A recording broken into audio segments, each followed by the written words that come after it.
All right. Welcome, everybody. It's Fall Breaker Studios. Um, just wanted to do a quick intro. We got Corissa Grant on tonight talking about her book from Worthy Chaos. I'm sorry, Worthy Chaos Redemption.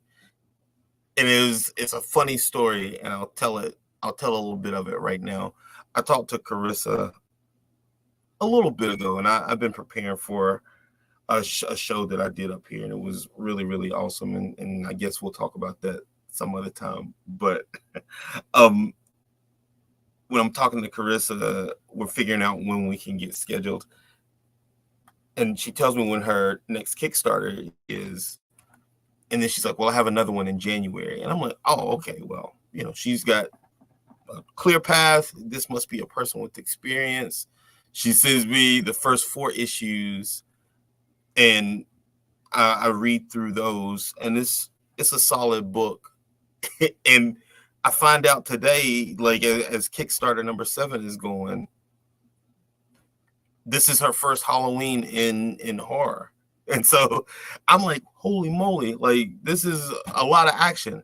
And so I check out the Kickstarter, and I want to screen share this video, and I'm kind of slow with this, so y'all bear with me. I'm gonna show this video on their Kickstarter page here real quick. It's getting ready to load up.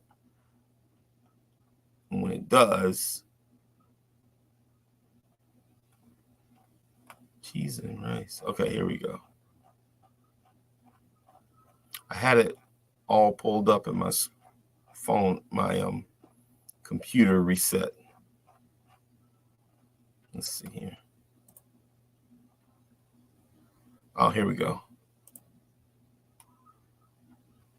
All right, let's screen share this bad boy real quick.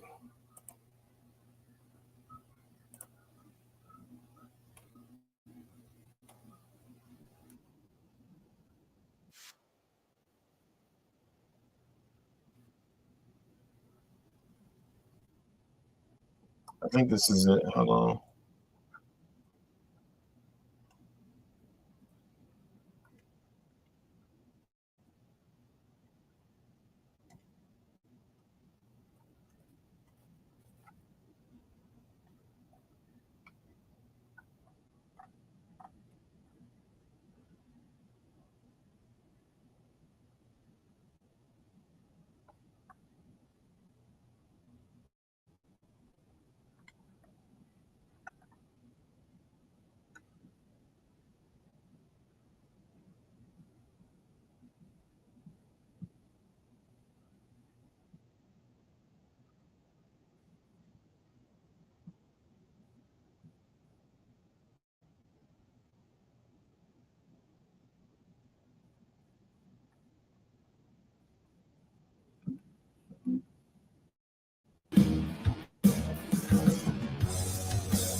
All right.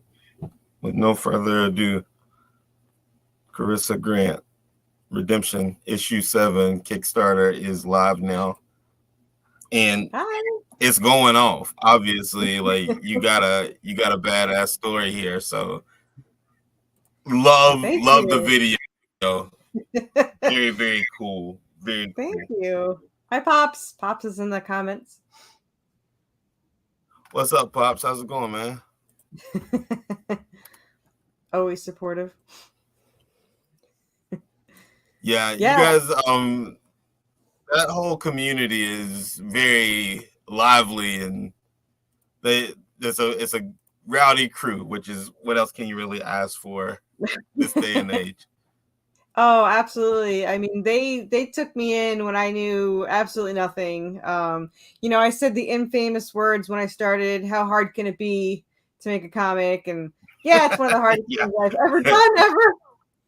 No, you gotta love it. It's very easy to put down and never ever pick back up if you're not into it. It's very tedious. Yeah, I mean, when I first started, the first thing I love it. It's my favorite medium. I lost like $9,000 when I first started, and I mean, most people would have quit, but I just couldn't give up on it. I think the story was meant to be told, and I feel very lucky to have it. And I want to get it out there, and it's mostly for me. I want to see my characters on page. So absolutely, it's an entirely different. It's an entirely different experience when it exists. Like even webcomics, I love them, but to hold your book and turn the pages, it's a different feeling. Absolutely, yeah. And especially these, they're 80-pound, weight paper glossy pages. So you got like a hefty book in your hand when you get it. And when I first got my first one, I was like, this is the coolest thing ever. That's so awesome. It really is. Like it's very exciting. And every time I get something in the mail that I've created, like it's a pretty cool feeling. It doesn't get old. But what's the inspiration for your story? Because I like the vibe. I like the atmosphere. Like we were talking earlier, it's got that very 90s TV show feel to it because it's very character driven. Like you can tell like there's intense stuff happening, but the characters are who the story is about. They just happen to be in this supernatural world or be supernatural beings. Yeah. So the whole thing started from Resident Evil 2. I played the game. Actually, I saw the commercial, and the I don't know if you've ever seen Resident Evil, if you ever played it, but this crocodile comes out of the sewer and tries to eat Leon. And I saw that on the commercial, and I remember. I literally went out to buy PlayStation 1 to rent this game to play it because it looked so incredibly cool. I couldn't play it at all. I had only played Atari and like Duck Hunt, so I couldn't get the character to move out of the fire. And my older brother comes in, who's been playing since he was born, and I got so mad that he was able to do it that I kicked him out, and I took over, and I loved it. I got so obsessed with it, and a couple of years later, I had seen the movie Stay Alive. I don't know if you saw that. But it's actually a movie about a horror game. You get sucked into the horror game, and I was looking up details because I love looking up the true facts of whatever. And somebody was on MySpace, role playing, and I thought it was like illegal. I'm like, how are you using these people pictures and stuff? I'm like, no, it's fine. Just pick a character you want to be, and whatever. So I looked around my room, and there was a huge cutout of Leon. I was like, I want to be Claire. So I role played as Claire Redfield for 15 years. And I was just, Yeah, I was dyslexic, and I started as a one-liner, and I built up to 1,000-word replies, um and then I had this story idea for 11 years. I held on to it about an angelic weapon and the angel Remnal. And I just stuck with this idea for the longest time. And I had role played and written with so many people, and they always wanted it, but it just didn't feel right. And then I met my co-writer, Jessica, who after one day I was like, "Do you want to write this story with me?" And she's like, "Yeah."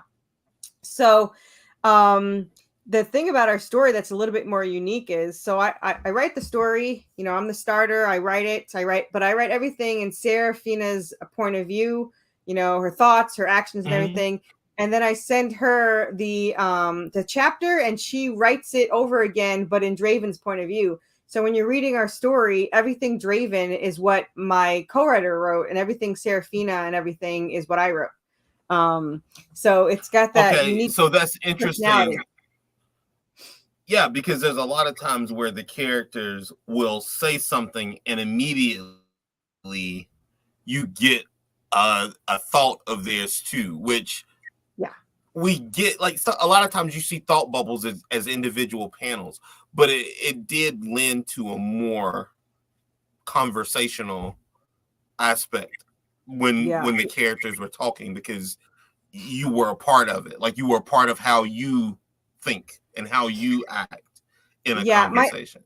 My letterer tried to do the boxes, and I was like, I don't want the boxes. Yep. What I want people to get into the characters' heads, like when you're reading a novel, because we wrote these as books first. We wrote 5 books, and this is book one, Yep. 1 through 7. And we, my favorite part about reading the novels, like I love seeing the movies, and then I'll buy the novels, the adaptations, so that I can get in the character's head during those scenes. So I like the novel comic aspect of it, where you're seeing a comic, but you can get inside their heads at the same time. And the old comics Mm-hmm. did thought bubbles, but they were kind of like exposition, whereas this is actually getting into their heads, like what they're thinking and what they're feeling. And you haven't read issue 5 yet, but in 5 you really get inside Draven's head, because he wants to express how he feels about her, and he just can't. It's not something he's capable of doing. Yep. So you could see this internal struggle about how much he cares about her, and he can't ever voice it to her. So it's kind of cool to get in touch with the character, learn about the character and their bond, and how they both think that they're a burden to the other person. And yeah, there's a lot of character development, even though it's largely action packed. But there's a lot of thoughts and everything for the two characters. They have a very strong bond, and it grows throughout the series, obviously. And but it was Yep. having those two personalities. It's when you're reading it, you can get such a sense of the two unique personalities that they have. And I got really lucky that my co-writer thinks just the way I do, because I don't think like a lot of people. I have a weird way Yeah. of thinking, but yeah. But yeah, after And we wrote, it works though. Like, yeah, it works. yeah, it's fun to learn. It's fun to have the two personalities, because a lot of there's a lot of co-writers, but it's very rare that they would only write one character. So we kind of have that little Totally. uniqueness to Yep. it. Yeah. Yep. So as far as are there more characters as this story progresses that we get this same interior look at, or is it centered on Sarah and Draven throughout with this personal look? So it's mostly them, but in book 3, which is issues it's 13 through 23 or something like that. We have 2 new main characters that join. It's a Resident Evil setting. They're trapped in an infested city, and they run into 2 survivors that are our homage to Leon and Nice. Claire. So they don't have as much of it, but you do get inside their heads. You get to think of, see what the struggle they're going through, because they're thinking, they don't trust our characters, and our characters don't trust them. So you kind of get that distrust, and the two pairs kind of want to stay apart, but they need to help each other. They don't really have a choice, and Draven's jealous all the time, and you know, so you get in their heads, and then they're also going to be in book 4. You know, they meet up again. So they they're not in it for the whole of it, but in book 3 and 4 they're in it a lot, and it's pretty cool because you get to see these 4 people forced to work together that don't want to at all. Draven doesn't like anybody. He likes Seraphina, and that's it. But Seraphina's she's more like, no, we should help them. It's the better thing to do, and all that stuff. So you do get that kind of feel of it. And then in book 4 and 5, you actually get to get some thoughts in from Seth, who is actually kind of he's the enemy, but he struggles with that. He struggles with it. And we have a spinoff that's written too. That's about 40 issues written, and it's a mirrored world, and that one, all the characters are in it, but they go through different stuff because there's a 10-year gap. Because in the beginning of this one, how there's that 10-year mark that they're separated. In a spinoff, it's what if they ran away that night? So then you have these 2 teenagers on the run, and they have no supernatural experience, no assassin training, no nothing. So you get to see them grow into the characters that they are. And it wasn't done on purpose, and I didn't realize it until after it was written. But characters that are allies in Redemption are enemies in the spinoff, and enemies in this one are allies. And so it's a kind of reverse, but it wasn't on purpose. It was just how those 10 years difference changed who people were and what they went through and all that stuff. So it's definitely it's the butterfly effect. That's really awesome. It totally is, because it's one tiny thing that changes their entire lives. In the prequel, you see this divide. That's so cool.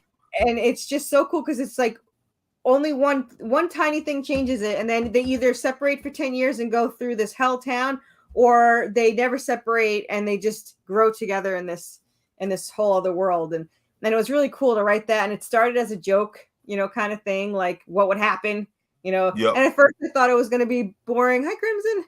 I thought it was going to be boring because I'm like, they're 2 teenagers. And then I realized with no experience of the supernatural, and the supernatural still hunting them, it's actually quite cool to see, like, especially Seraphina grows the most. I mean, she goes from this, meek teenage girl to such a badass character that would do anything to, save Draven. But in the beginning, she hides behind Draven. Draven protects her more and all this stuff. So there is a mirror effect to it, but it's kind of cool to get those 2 worlds. I'm hoping to release that eventually too, because we have over 100 issues written. So there's a lot, and we're still writing. That's so awesome.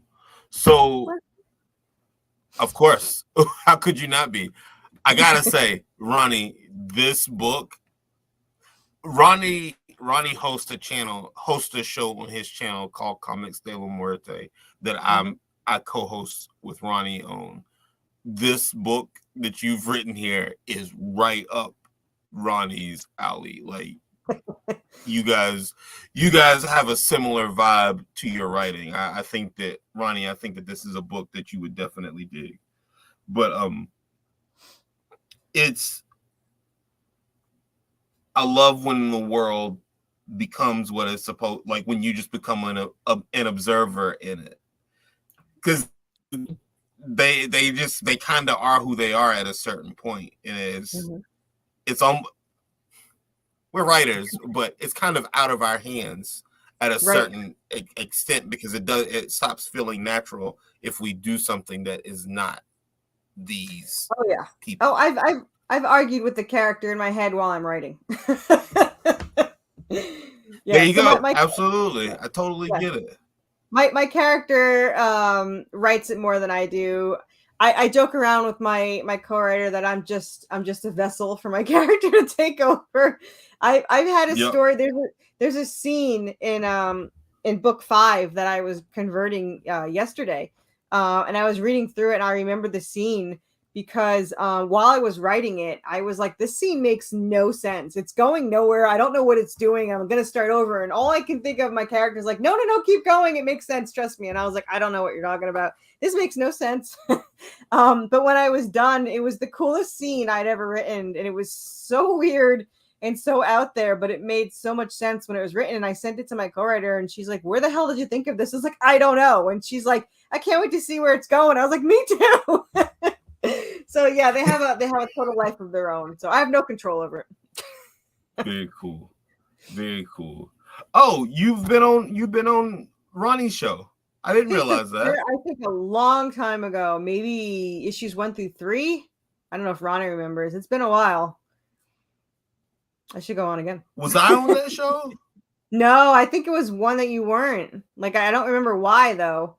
Yeah, I was gonna say I don't remember you at all, because this is a pretty cool story. I feel like I would have remembered it. It was a long. It was when I first started. I think it was like in January or February. I think it was like almost a year ago. So yeah, it's been a while. You say it like it was like a decade ago, but like you've been busting tail out here. Forever ago, not even a year. Yeah. Thinking about 1 year. I'm so excited. I mean, it feels like I've been doing it longer, awesome. And I also can't believe it's 1 year already at the same time. Yeah, it just feels like it's. You have the story is just being told now. Like that the story exists, so it's like it's an interesting. You're in an interesting spot with it because you're in the infancy of the story, but you already have. You got a clear picture of where it is.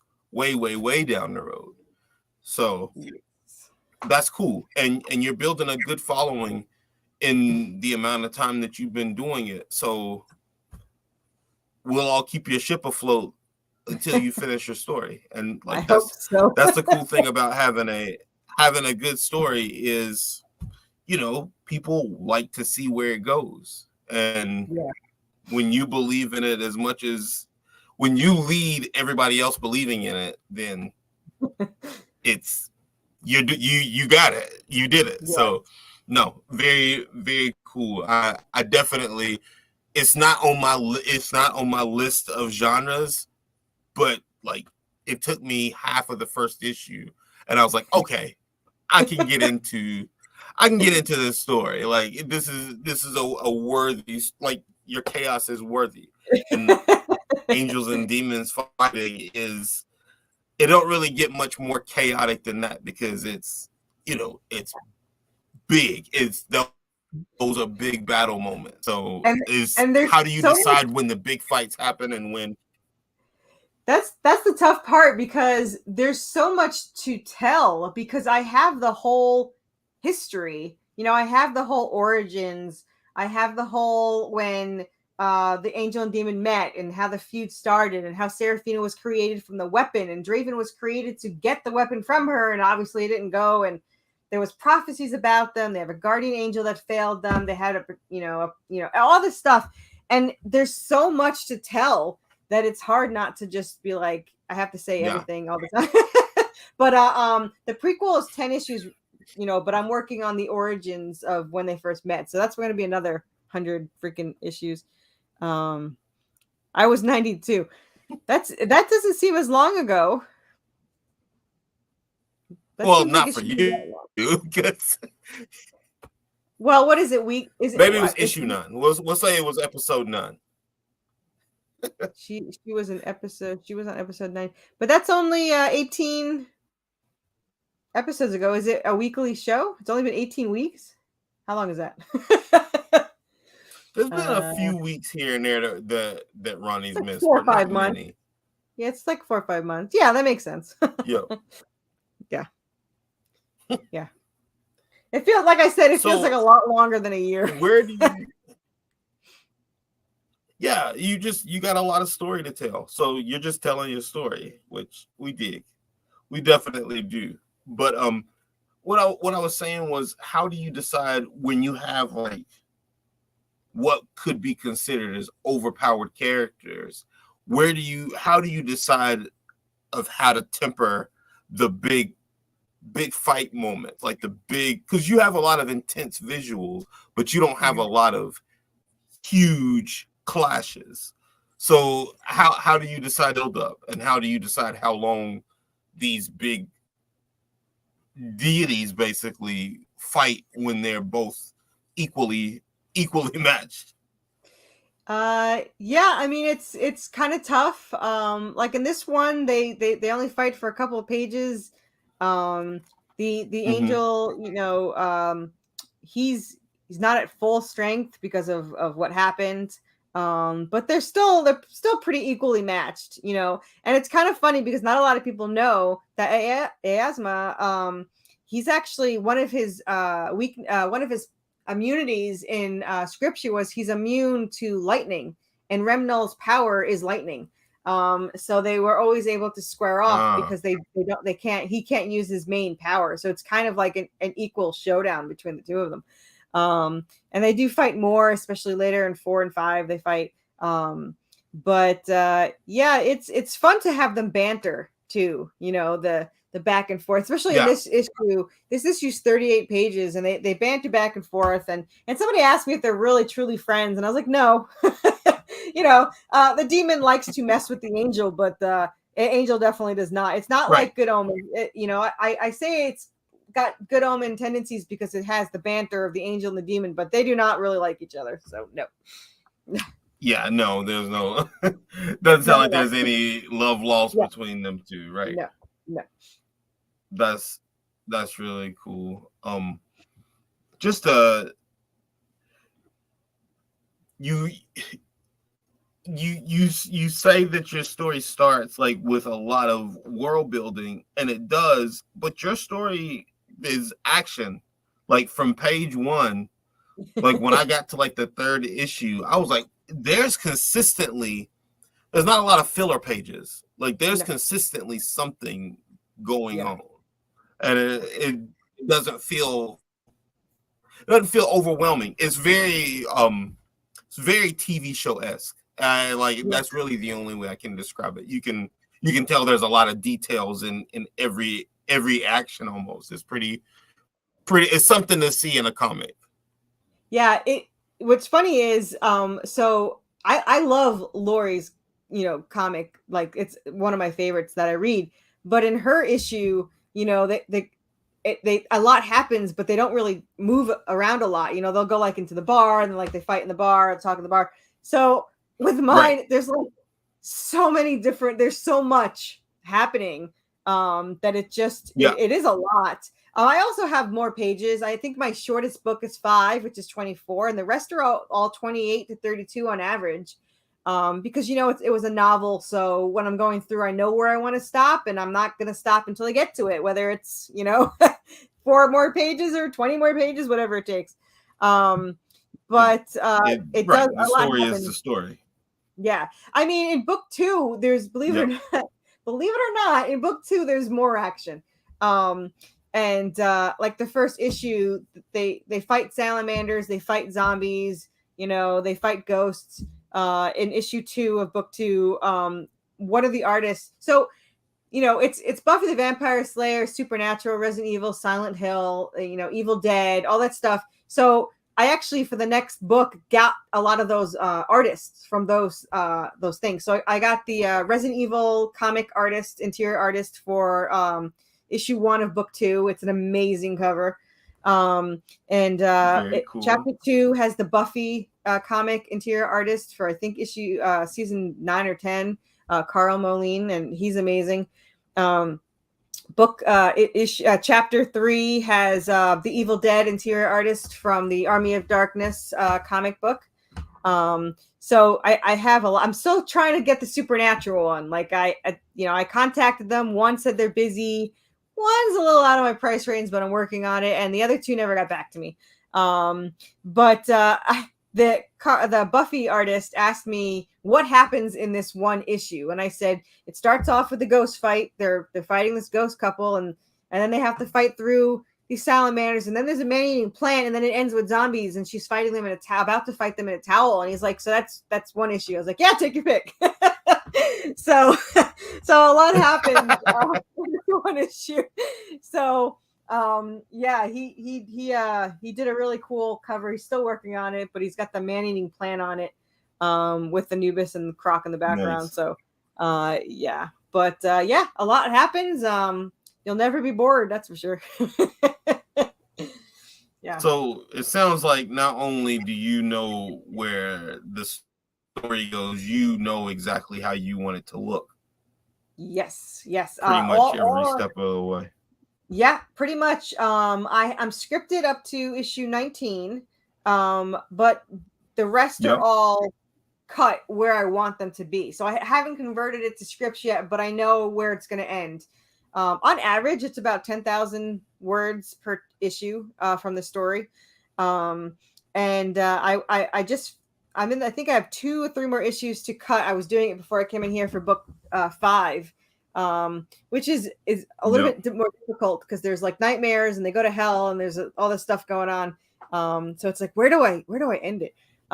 Book 3 is super easy because there's like a cliffhanger in every page. So it was like super easy to pick where I want each one to end on book 3. You're not supposed to have favorites, but book 3 is my favorite. Not gonna lie, it's all Resident Evil. It was the original story I had in mind, and the rest kind of just worked around it, and I'm super excited to get to it. And book 2 is amazing too. In fact, I actually felt guilty because I was so excited to get to book 3 that when I was doing the chapters for book 2, I forgot all the awesome stuff that happened. I was like, oh, that happened. Oh, there's this there. I didn't know. I don't remember that. And so now I do love book 2, but book 3 is like, the closest one to my heart because it was the story I had. I had the whole story for 11 years, but that was like the city thing was what I wanted to do. So I'm excited for that. No, I totally know what you mean. Yeah. No, I totally know what you mean. So are you a Star Wars fan by chance? And I'm going somewhere with this, I promise, but are you a Star Wars fan? I do like Star Wars, but I'm not gonna lie, I'm more of the older stuff than the newer stuff. Like I haven't seen any of the shows. I haven't seen Same. I'm totally the same. I can find a lot of things that I don't like with some of the newer stuff. I will even make a case for Return of the Jedi if it comes down to me defending that movie over something else. I'm a big early Star Wars fan. Me too. But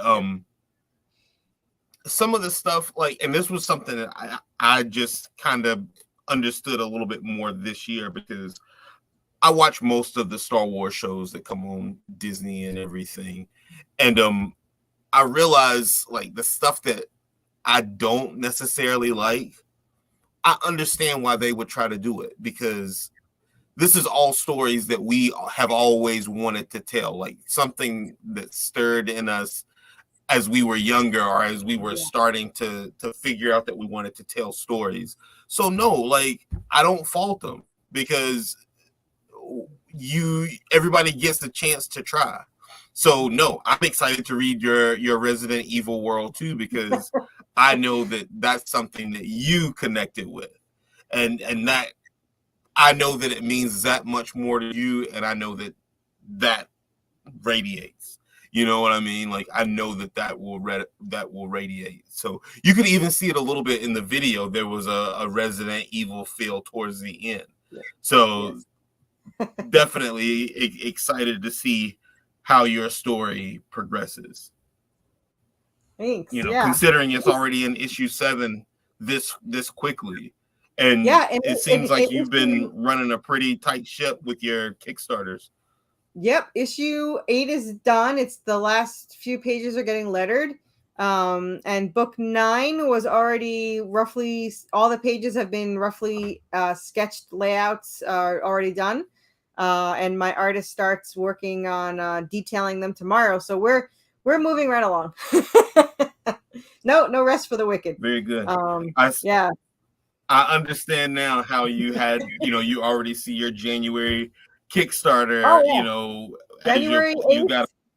You gotta you're running it like you're shooting a season of TV. You know what I mean? It's very cool. Very cool to see. Yeah. Yeah. January 8th is chapter 1, book 2. And then February 27th is chapter 2 of book 2, and then it's every other month from there. And it ends on Halloween. It was supposed to be 7 issues, but I'm impatient and wanted to end on Halloween again. So 6 and 7 plus 6 and 7 has more Very cool. down, there's still a ton of action, but they actually do stop for like a couple pages to talk. So I merge them together. So actually issue 6 is going to be like 58 pages. So it's going to be a very Oh, long issue.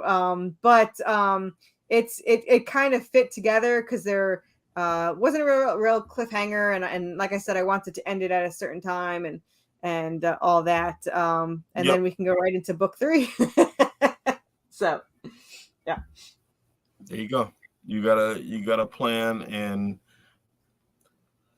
I think that what you're doing is awesome. Like, and Thank you.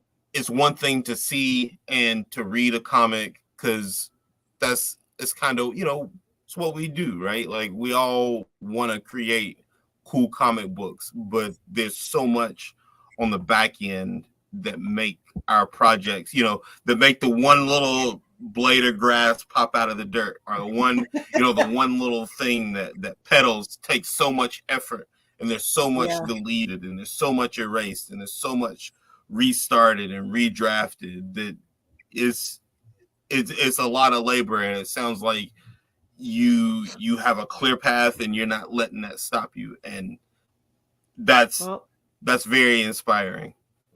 I got very lucky with my It's artist cool. too. Jonas DaCosta. He's very fast, very detailed. My issue, the first issue he did for me was actually his first paid job. So he started in Wow, comics through cool. me. Yeah, so we've been growing together and getting better and to let him focus on drawing more. In book 2, we hired a colorist um, and a letterer so that he could just focus on the art. So not that we need to go any faster, but I want him to hurry up and get my issues done before he gets too popular and I can't afford him. I was gonna say, you're giving him on the job training. That's pretty Yeah, awesome. yeah, So that's the power of the comic community. Is a lot of people can go a lot of places, but it takes all of us. Works better as a team. It definitely definitely. does. Oh I yeah, this see I community see is it in amazing. action with so many of the people that we talk to. Whether it's me and Ronnie, or whether I might have because I don't do a ton of interviews, but the people that I talk to, and the people that Ronnie and I talk to, the people who have the best projects either have a clear vision of where they want it to finish, and or they have a great team of people that's helping them to cross the finish line the I right got way. both. So good on you. Yeah, There you I go. got That's lucky. it. Yeah. Yeah, you're batting 1,000. so so do you see? Are there any other stories not connected to this world, to the redemption world, or are you just focused on getting this story out? I'm mostly focused about this story. I'm currently working on I'm currently working on a ton Origins and Series 2. But I'm working on an issue Yep. 0 for this, which is going to show 6 points of view of what manipulated the circumstances for issue 1 to happen. um and because there's a lot of characters that haven't been seen yet that are actually pulling the strings. Yep. You kind of saw them, like if you remember, and it's hard to remember because he was there for like 2 panels or 1 page or whatever. But Davies is the one that framed Draven for the murders. He was there saying this is the kid and he's the one that Mm-hmm. did it and blah blah. He's actually one of the worst characters. He's worse than any of the demons and angels and everything. So you get to see his point of view. You get to see a couple of the Greek goddesses that are connected to it that won't really be seen till series 2, but they had a lot to do with it. Cersei and Hecate, Hades.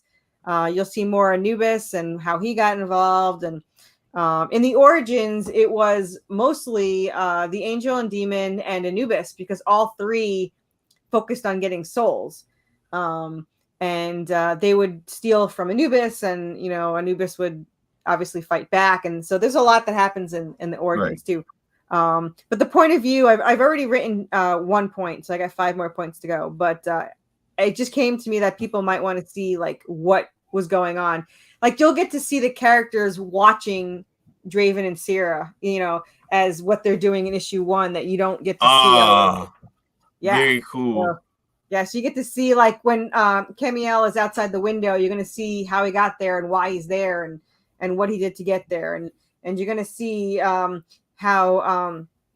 Remnal got the get to controlling Anubis and there's little details that I'm excited to get. So I'm hoping to get that out next year too. So we're going to work on that. So much to do. I'm going to clone my artist, I think.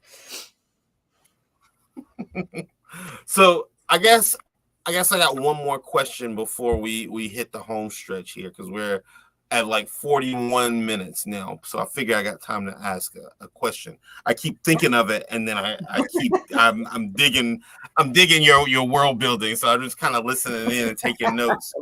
But I'm not someone, and you start off your books with a warning of what to expect in your books.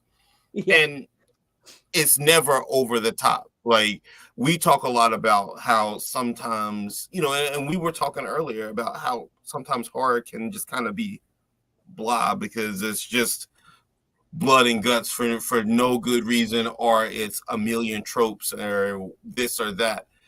How do you decide, how do you roll the dice in issue 1 to say, I'm going to show some wild shit and you better buckle up, because it's like, it hits you right in the face. And again, it's not overdone. I think that it has a place in your story because your story is your story. I get it. But what's the process of saying I could take a little bit and build some exposition into it, or just go for it? What's up, Alex? How's it going, man?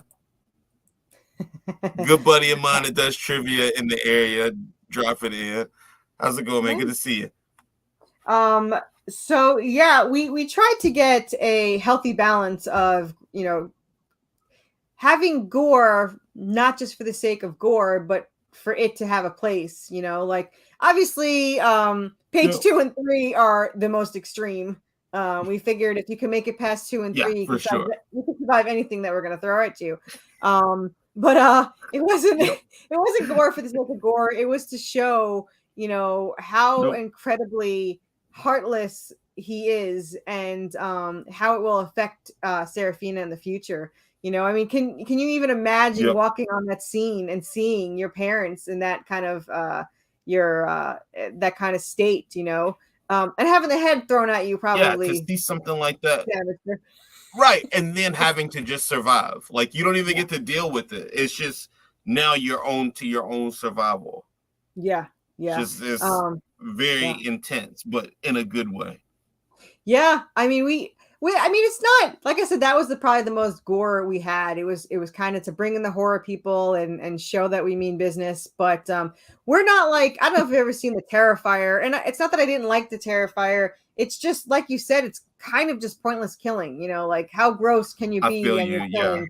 Yeah, there wasn't much of a story to it, and I mean they were awful scenes, but it just wasn't a story. Like I kind of like my favorite of all time story was the first movie I ever saw, the first horror movie I ever saw was Nightmare on Elm Street 3, and it told a story, and it was horrifying, and I loved it, and I wasn't supposed to be there. I was 6 years old watching from the stairs, and but it was fascinating. And the only part I remember seeing, and I don't know if it's the only part I saw, the only part I remember was the part where he has the heroin addict as a marionette, and I was like, this is insane. I'm like 6 years old. I'm like, that's crazy.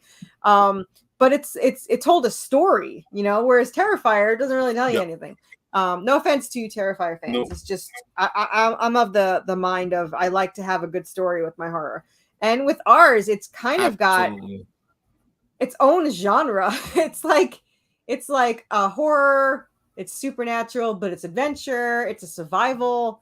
It's Romeo and Juliet in hell at the very core of it. So yeah, there's it's very hard to genre it because you don't want to say it's a romance because then you alienate horror people because it's not mushy. It's not like, oh, Romeo and Juliet. It's not mushy. Yeah, totally. Yeah. I don't even think he says I love you till like book 3. So right, they love you all they're that they are connected. Like their bond is obvious, but yeah. Right. Yeah, definitely. That's a perfect way to describe it. Yeah. But yeah, we wanted to tell it without too much. It is easy. Like I have to say, for book 2, there's a scene that I had to make it a little less gory because it was intense because this guy is about to do something to Seraphina and Draven like demolishes him with his bare hands, destroys him. And I was like, I might have to cut this back a little bit before somebody thinks that we belong in straitjackets. So I made it a little bit more not as gore filled to this guy who absolutely deserved it. But yeah.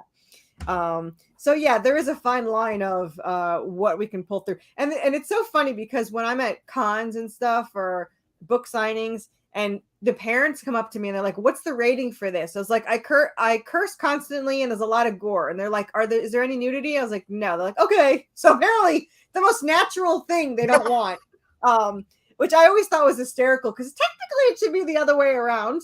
Because, right. Nudity is kind of a natural thing, but yeah. Unfortunately, we don't have any nudity for we could have made about $70,000 more per issue if we had some nudity, but we want the story to speak for itself. And but she does fight zombies in a towel, which to me is pretty sexy. So yeah. Yeah, absolutely. That's like the old La Femme Nikita days, Yeah. I'm excited for Alias, that type of stuff. Yeah. I think your book is awesome. Thank you. If you got to put one message in the bottle on redemption and chuck it into the ocean and hope that somebody finds it and it connects with them, what would you make sure was on it? Is there a visual? Is there just a sentiment about the book? Is there something in the book? I would want people to know that that you can have an intense love story while still having an action-packed horror story. I mean, like I said, at the very core, it's a romance, but it's not something that you focused on. It's there, but it doesn't take over the story. But the nice thing about it is I like to get the point, or what gets the point across is, what would you do for the person that means more to you than anything? And like what they do for each other, especially later on in the story, they go through such lengths just to keep the other one alive. And the hardest part is that they both try to keep the other one alive. So like they fight constantly about who protects who because they're trying to keep the person that they love the most. So yeah, I would have to say to see the truest horror-filled love story you're ever going to find, because it's very hard to find a love story that's in a horror. You'll have a couple here and there that will keep each other alive, but you very rarely get an adventure love story horror that everyone can relate to. If you like romance, you'll like the bond between them. If you don't care about romance, you'll like the action in the story. And if you don't care too much about action and you just want the horror filled, you got that too. So it's fortunately you got a little bit for everybody. You know, something I think is said too often because it misses the mark is this is kind of a book for everybody, but I don't think that that's always what we mean. I think Yeah. that it's a book that everybody can connect with. Yeah. It's not it may not be your genre, but if you fan through the pages and you don't stop at the first thing that shocks you, you'll connect pretty quickly with the characters that you guys have created because Yeah. it's there. It's good. It's really good, and that's I'm not bullshitting. Like I found it to be a much better story than I thought that I would enjoy it. Like your book is successful. Like your current Kickstarter is doing great, and I think that that's proof of concept, right? But Yeah. Yeah. I got really lucky because I've had. creator to creator, I enjoyed your book. Thank you. I have heard that people that actually I have a lot of people that don't normally read comics love it for some whatever reason. Maybe because it's more like a novel than a comic. But like a lot of my local people read it because of me, and then they're like, I've never read a comic before, but I love reading these characters and everything. And then I have other people that said I don't normally like horror, but I like this story because it's not really just horror. It's Absolutely. got the Yep. adventure and the bond. And yeah. So I'm not saying it's for everyone. I'm just saying that there's a lot in it that can relate to, like you said, to a lot of people. You can connect to this book because writing is relatability. That's something I say like a lot, but it's totally true. Like good writing is relatable, and that has no genre, that has no target audience. We Yeah. are all of our brains work the same. So once we hit the same wavelength, it doesn't really matter. It is what it is. You can get Yeah. wet from rain or you can get wet from the ocean. It is Yeah. the end result is similar most of the time. Sometimes Yeah. worse because there's no sharks and raindrops yet. Yeah. Who Well, it's knows? a I Sharknado, and like then writing you weird stuff, yeah, so stay tuned. There you yeah, go. yeah. Absolutely. Sharknado. So there you go. Even sometimes then. Yeah, yeah.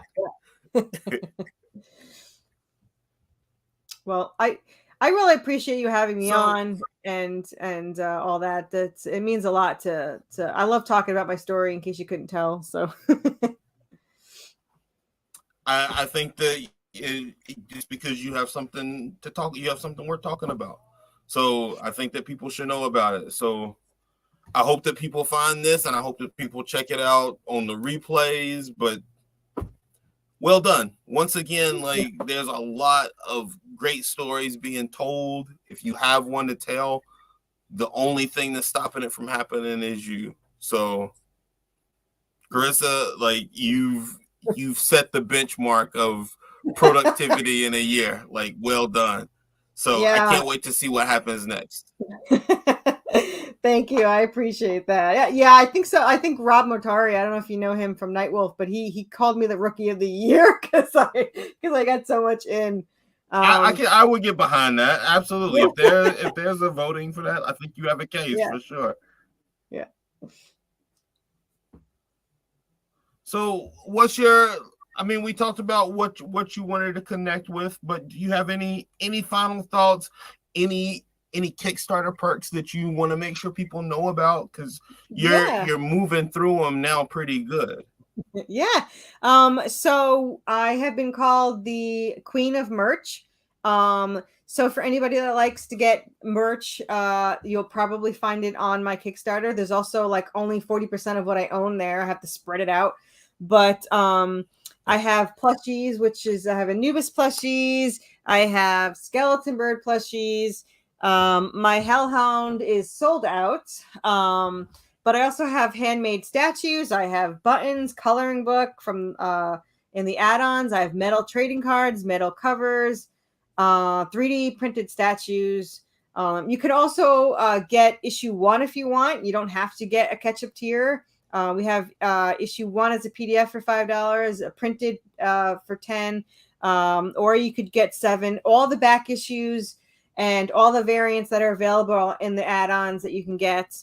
And then there's like several catch-up tiers. There's mini catch-up tiers 1 through 3, and then there's 1 through 7, and they all come with goodies and stuff. And for anyone that wants to find us at any time, searching Worthy Chaos on Kickstarter is the easiest and fastest way, because we're the only thing that pops up. So yeah, and I'm also on whatever Twitter's called, at worthy_chaos. I'm on, we have a Facebook group with 700 members called Worthy Chaos. You can join that, and it's supportive of all communities. So if you're a podcaster, you can post your link there. If you are a creator, you can post your Kickstarter there. So we're very, I love the community, all indie communities, and I like that we support each other. So I'm all for cross promoting and helping people get started, that want to get started. So even though I'm still new and all that stuff, and I'm faking it till I make it, I help other people do it too. So yeah, if you find something that works for you, that's really cool to not have any like insider secrets, because there's room for everybody. Like we just, and if there's not, we just make the platform bigger. We just keep making it bigger, so we can all, because everybody deserves a shot at it, and everybody deserves to have the opportunity. So yeah, I have a few people copying me. The plushies are getting out there. I've had like 8 creators come to me to get the plushie info, and I'm all for plushies. So yeah, and we have 3 new plushies coming for book 2. We have zombies in a straitjacket plushie. We have a salamander monster plushie, and we have a vampire chameleon bat plushie, which is a terrifying monster when you think about it, because it is a vampire bat that you don't see because it's hiding, and then it just pops out and attacks you. So I'm looking forward to that. Just a big old mess. That's awesome. I dig it. Well, thank you so much for coming on. Find the Kickstarter. I'm gonna post the link one more time. Mission accomplished. I think that we end Halloween. I think we nailed it. That's it. I think so we're coming up on Halloween now. So go get on this book before you're just one of those people who's a late time bandwagon jumper. But I'm sure Corissa don't mind those either. So hop on at any point, all the way till Halloween. So all right. Thank you so much for having me. Thanks again for coming on. We'll wrap it up. Fallbreaker Studios, Corissa Grant. Y'all have a good night. Thank you. Bye-bye.